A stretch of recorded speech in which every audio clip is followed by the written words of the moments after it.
Hello, and welcome to the Fit Minute Podcast, where we talk about fitness for real people. I'm your host, Gabby Mazar, and on this episode, we'll be talking to a long-term friend of mine, Ryan Jones, who's a classically trained chef, a dad, and has an incredibly inspirational story. Let's hear about how he lost over 100 pounds over the last 30 months and his story and journey and how he got there.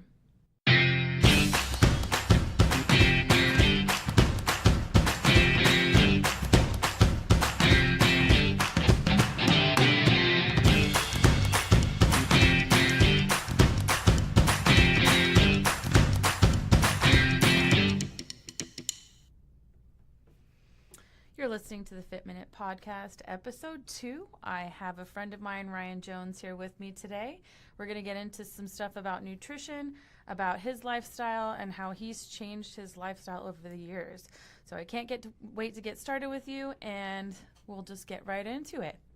Ryan, introduce yourself. Ryan Jones, like Gabby said, I've known her since, middle school, high school. Over 20 years. I don't want to really, age ourselves. But We're still young. We're still young at heart. So that's correct. Let's just get you started. My first question I wanted to ask you is, what was kind of your breaking point to get you started into your healthy life journey? Oh, man.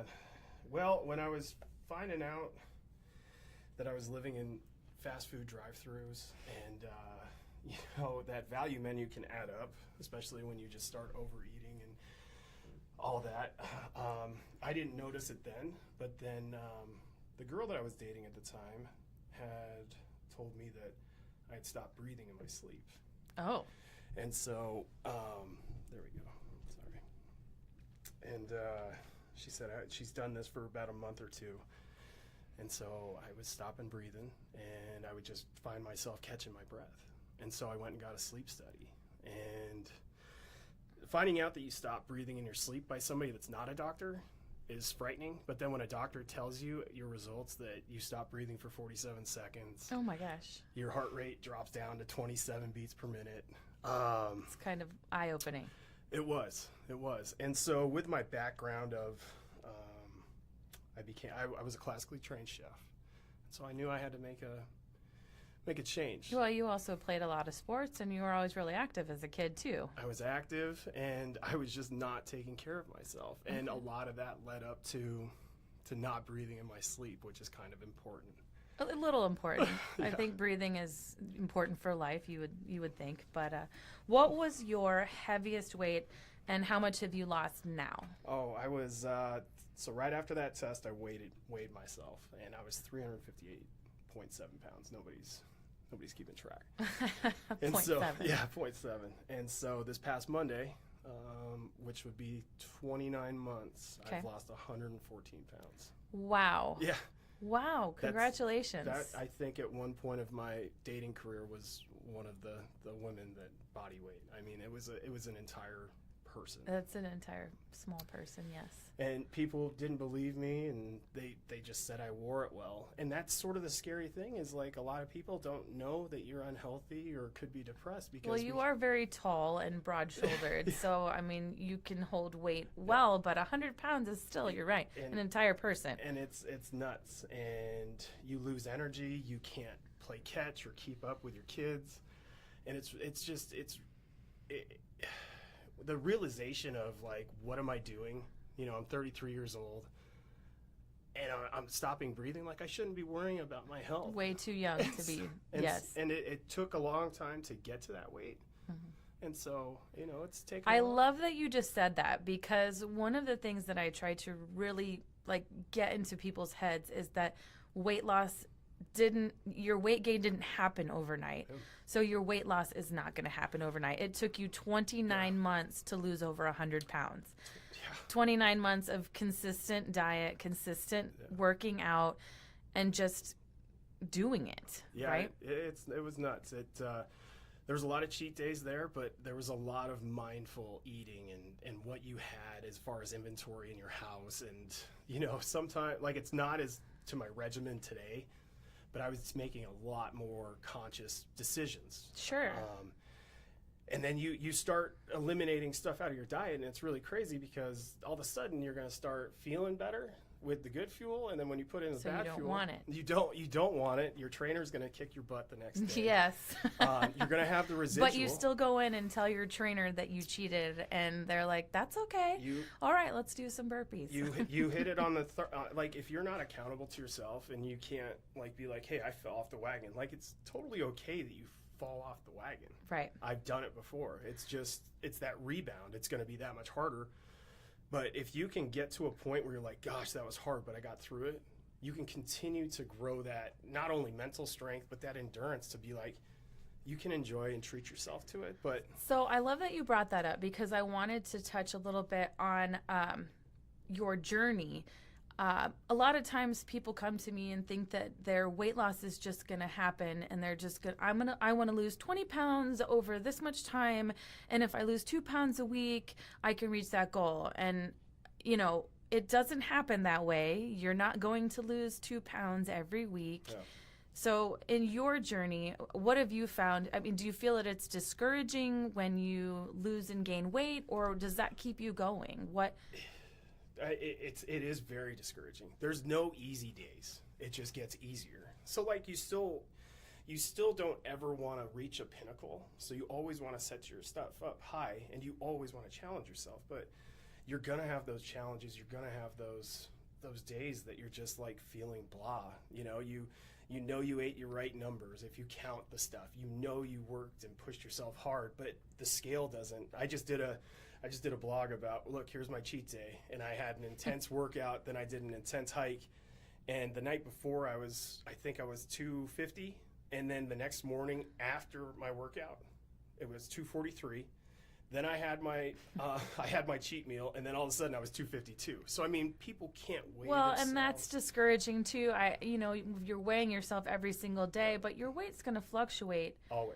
Always, Season, forever water, and ever. Yes, exactly. How many diets have you been on over the past 30 months?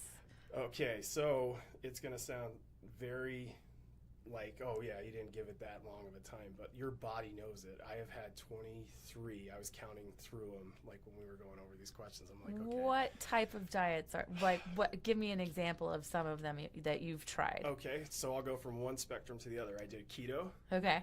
And that's just nuts. Like, if you want to like lose weight fast and like feel lethargic, and then all of a sudden crazy, and you feel nuts. You feel like, okay, here's a padded room. Go ahead and enter after you're on day 21, because honestly, like, you are depriving yourself and trying to burn yourself on fat. And then like go to the other end of the spectrum. I went full vegan. Okay. And so I started to... I do remember that. I remember seeing that on Facebook or Instagram, and I was like, oh, okay, well, we'll see how long this lasts. Well, you watch these documentaries and all, and I mean, I talk about it, you talk about it, everyone's different. Everybody is different. Every diet works differently for one person or another. Yeah, absolutely. So people see these supplement commercials and these magic pills and these magic diets. It doesn't matter. You still need to eat. And I lost weight, but then I gained so much more weight. I did it for Lent, so I gave it up for 40 days. So I did straight vegan. I had one cheat meal. That was the Renaissance Festival. I had to do it with Parker because it was like some of the best prime rib that looked. It wasn't that good, but I did it. But I owned it, and out of those 40 days, I had 3 to 4 meals a day of vegan, and one of those meals was the prime rib. But my nails were breaking. My hair, like, I have hair to lose, but I was losing my hair. My eyesight. Mostly on your face, I would say. Oh yeah, it's the beard is like, I don't know. It may be the icon now, but I was literally washing my hair every day, and I would have grips of hair in my hands, and I've never done that. I had vegan supplements, I had vegan diets. I was just following. Not for you. It wasn't, and I really lost a lot of energy. I gained weight. I mean, so everyone's different. And then I've done all fish. I've done. The Mediterranean diet was my favorite. Like, I had to have olives, and I got to have, like, I mean, it was just so much fun. But now I do a hybrid of a lot of stuff where I have 2 carb up days, and then the rest of the stuff is basically... So you're not depriving yourself ever? This probably isn't one of the questions you're going to ask me, but I eat about 4 pounds of meat a day. I have a caloric intake of about 31 to 3,600 calories a day, depending on like what my... If I ate 4 pounds of meat, I wouldn't be able to stand up. So like the first 3 weeks, I was like, "Are you kidding me?" And he's like, "Dude, just wait." And this is my trainer and my nutritionist, and he's like, "Just wait, get that furnace going in your body." And you all of a sudden, and now like yesterday, I had 4.5 pounds of meat, and I still had 4 Quest bars, and I was still hungry. I can eat as much vegetables as I want, and I don't go and weigh myself. I weigh myself every 2 weeks. And then anytime I want a cheat meal, I weigh myself because like I've got to hit a certain number. Right. And it's just the accountability. And then there's going to be a time where I got to stay at a certain number. But the amounts of food that people eat and they want to lose weight, and I was the same way when I first started dieting. You think you have to cut? You got to cut weight, and you don't. Cut. And you got to cut out certain stuff. Cut out certain stuff that you know your body doesn't like. And that's what I was trying to touch on earlier, and then I think my coffee's kicking in, but you start eliminating stuff out of your body and then you start reintroducing it. Right. And then you're going to see inflammation. You're going to see movement and your motion. body will tell you, and yes. And you got to listen to it. Yeah. There are experts out there, but there's also your intuition. Yeah. And you're not going to feel it right away. You may feel it the next day, but some foods...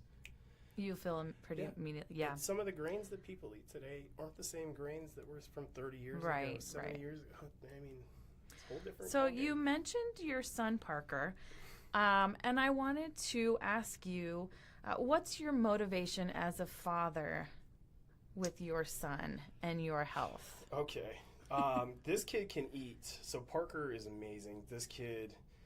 He has probably helped me drive the most. He's the one that first notices, one, how much I'm eating. He's like, "Dad, are you really going to eat all that?" And I'm like, "Yeah, probably." And then he's also the one to be like, "Dad, you look good. I can actually wrap my arms around you." I'm like, "Well, you're growing, so I could, so I your could be arms staying." are longer. But That's what I tell him, and then that's our little joke. And he's like, "Dad, I didn't grow it from yesterday." They do grow real fast, though. He's a weed, and he knows everything. Like I'm probably going to start going to him for diet advice, But I can watch that kid eat an entire pizza, and like his top 2 abs now become like an 8-pack instead of the 6-pack prior.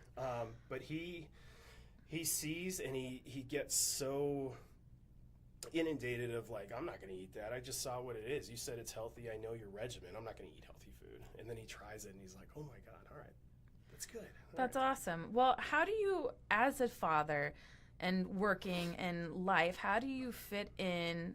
Because you work out how many times a day, a week? Every day, I'm sweating at least an hour.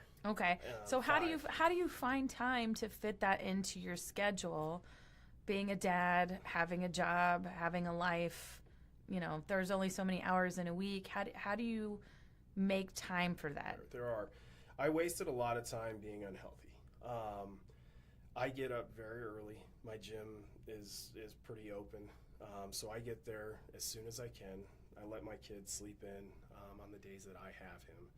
While he's sleeping, I'm out getting ready for the day, preparing for my meetings and everything. And Sundays, like, I will plan out my week, so I'll know his sports schedules, his band practice, what he has for homework, and then I work around all that and work, and then I'll put myself in there of like, this is where I can go, because I've always put myself second, third, fourth, even last to a lot of things. And I think that's a big misconception where people are like, "Oh, I'm selfless, like I've got to take care of other people." Well, it's the oxygen mask theory, right? Right. Like those stewardesses are paid by the federal government to tell you to put your mask on first. Do not if anybody needs help, put your mask on first. Right. And you cannot help people if you can't help I yourself love first. that analogy. So, I love it. Yeah. Because I tell people all the time, especially with their kids, I'm just so busy with my kid with that. And you have to take care of yourself. Yeah. Otherwise, you can't take care of anybody else. Yeah. So I think that's a great analogy. So. And they pick up on it. They really do. He's starting to go to the gym with me. He didn't want to do cross country, and now he's like, "Oh, Dad, I heard your trainer say you did an 8-minute mile." Oh. And he's looking at me like, "Dad, you're huge. Like, you shouldn't be able to do an 8-minute mile." And so he picks it up, and he's like, "I'm going to beat you, Dad." And like, he gets that competitive spirit, but he sees the dedication. He sees, no matter how low, like, because I'm completely open and honest with him. Like he can tell, he can read me. Like he's not somebody that sees me with my Facebook filters, and I feel like I'm pretty transparent. Like I have no shame. Yeah, I've seen a lot of your before and afters. I wouldn't do that. It is tough, but I mean, like that's who I am today. It's gonna be who I'm gonna be in the next year, next 5 years, next 10 years. So he sees that no matter what, like you can't ever give up on yourself, because if you don't give up on yourself, that's at least one person that's gonna. So I mean, he's seeing the dedication and the hard work, and the sooner that you take it for granted, that's how quick you lose it. So you would say that your time constraint is a choice. You choose and put your health as a priority. Correct. Yep. Correct. Investing, as well as time, and I make time. Like I don't post everything about every family interaction, about every ball game or track meet or cross country meet that I go to for my son, because like that's a lot of stuff that comes to me. But there are people out there that need that help, and they need that motivation, that they may be in my shoes, and if I can help them by showing them where I've been and absolutely, that's the thing. And I get people that ask me that question, like you're always in the gym, you're always doing that. When are you spending time with the ones that? Well, I'm spending time in the gym because I want to be around that much longer. That much, yes. And to see my son grow up. And exactly. And that's never going to be enough. I could not be in the gym and spending enough time with him, and I could still, like, I would want more with my family. That's what everybody wants, right? Right. More time. More time. Yep. There's a finite amount of time in a week, but correct. Correct. But making those choices is your priority, and I definitely I commend you, and I think you've done a great job. I think you look fantastic, and obviously I'm a trainer too, so I understand there is a choice you have to make, and a lot of times it's on the other side of it, seeing people do have the dedication to come in and work out and be consistent. That's what's so rewarding about your trainer's job, my job as a trainer, because you really want people to make it a lifestyle, to make time so that you have time with your family, so that you have time to do all those other things you want to do. Yeah. My last question is, isn't it expensive to hire a nutritionist and a trainer? It is expensive. I'm a certified nutritionist. I have gone through personal training, but some of the best hairstylists, some of the best eye doctors, they can't cut their hair. They can't do eye surgery on themselves if they need it, right? That would be scary if they did. It would. But they've got to hire somebody to do their hair, to do anything type surgery on themselves. Right. So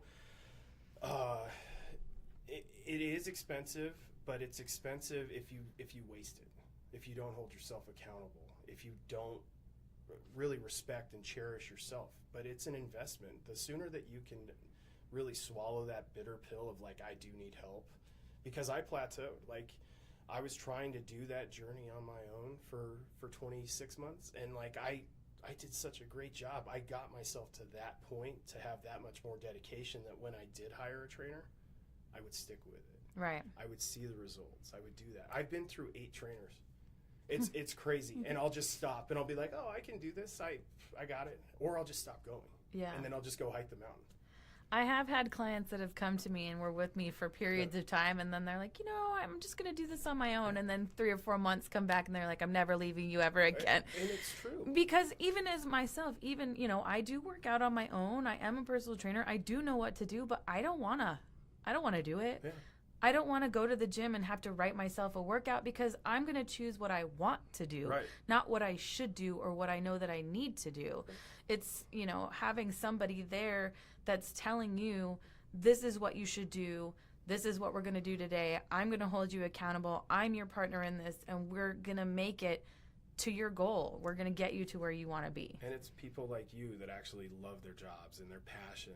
And it's their clients that become friends.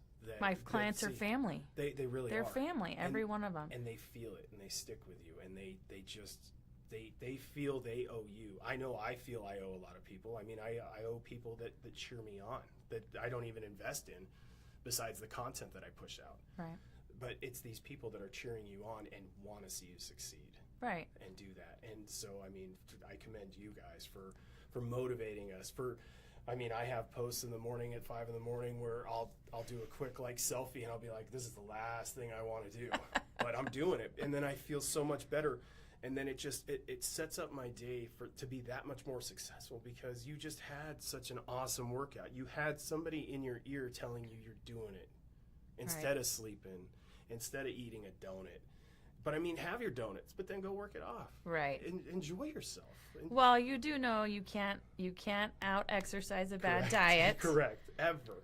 But there are, occasions where it is okay to have those things, and like you said, it's all about moderation and finding a diet that works for you, finding a workout plan that works for you, finding what keeps you consistent, what keeps you going, something you enjoy. And even if it's not going into the gym, I see you go out hiking with your weight vest on, which is nuts in my opinion. Yeah, it is. But it's something that you're doing that's on top of your weights. I've become addicted because I sleep that much better. It goes back to that question of like, when do you have the time? Well, I sleep 5 hours, but I have 4.5 hours where I'm in REM sleep. Like I have a full reset. I wake up and recharged and just like ready to tackle the day again. And it's because I exerted any calorie intake. I exerted any energy that would have kept me up. And it's just, I love it. I love the feeling, and I took it for granted. I know I said I had one more question, but now I just thought of another one. But I wanted to know, you just said about your sleep, that your benefit of sleep. What other benefits have you found, or that you feel that you've gotten from your weight loss, from your exercise, from eating better? And I'm glad you asked that. I was very depressed. Very sad. Nobody knew that. Like, I had these awesome Facebook statuses, traveling and so happy, had the life. And honestly, like, people have no idea like what bad diets and not exercising and not being social and not sleeping does. Like, the sleep was attacking my metabolism. It was affecting my mental clarity. Like, I would be making decisions that I wasn't really fully aware of, whether it's business or friendships. Wanting to be a hermit because I'm not confident as much as I would be. Like, I would exude a confidence socially as far as like digitally, but like I wasn't living my digital life. Right. And it all, you look at it. Was it the diet? Was it the chicken or the egg? Was it the diet that led to the bad sleep? Was it the bad sleep that led to the bad diet that led to the depression that led to the weight, gain? So it just took all this stuff, and it just. If I could recommend one thing, it would be listen to your body and read as much as you can, because there is no one way to do this. There is no one way. Find somebody like you. Find somebody that you can trust, and ask them, poke them to get better. Like, because honestly, like, if you don't have the clarity, like, it's a scary world with mental illness. And like, when you don't sleep, when you hear these people like, I only slept for an hour, and you're like, I don't have this problem. I sleep a lot. Well, and I would love to sleep a lot. Like, every other Sunday when I don't have my son and football's not on, or if the Cardinals are playing, because like they're really like, that's tough. But now I can take naps, and like I thoroughly like can dream, and I can reset and recharge. It's like when you have a bad charger cable and you need to get that battery charged and your phone won't start up. Right. Now I can, and it only has to be 4 or 5 hours because I'm getting quality sleep. You're getting better sleep. Yeah. That's awesome. And I love it. Up, so. I love it. I'm so proud of you. Thank you. I think you've done a great job. I think it's very motivating for other people. I love your posts. Thank you. If anybody's negative about it, they're probably in the same situation that you were back then. It is a very awesome thing what you're doing, and showing your progress and showing your process, and that your process is real. I love that your process is about your real life and how you fit all of this in while still living normal, and even though it is probably a lot more than most people would do, it has taken you this 30 months to get to this place. And it's not about starting.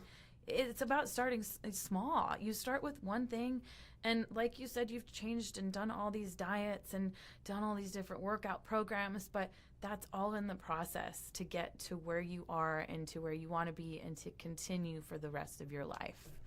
So I kudos to you. Thank you. Yeah. Appreciate it. So I just want to thank everybody for joining me today. Thanks, Ryan, for coming on to my show. I had a great discussion with you, and I'd love to talk with you more another time. Maybe we'll have you on again.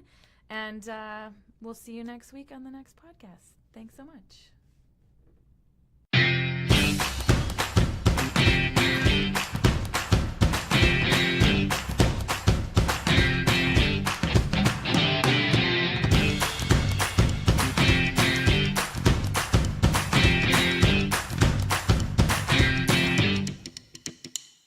Thank you so much for listening to the Fit Minute Podcast, Fitness for Real People, with me, your host, Gabby Mazar. If you would like any more information on what we talked about today, you can find it in the show notes, or you can find it on my website, www.healthybodyworksaz.com. Please leave us a review if you like what you hear, or subscribe to our channel on iTunes or whatever platform you listen to. Join us next week to hear more stories about people just like you.